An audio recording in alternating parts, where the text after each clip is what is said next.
Today we'll talk about how can you enable this sign or know how you can do that on your CallApp. So you just follow these ways, then it's going to work with you.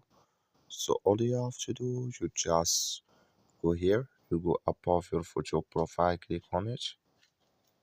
So then it's going to show for you a list like this. Then all you have to do now, just go here above this sign, click on it. So then it's going to take you to this list. It's going to show for you like this here. Then you just click here on customization here, just click on it. So then it's going to take you to this list here.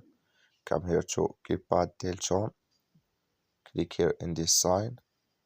Like you see this color show for us, that's mean here Keypad Delton, it's enabled with us now.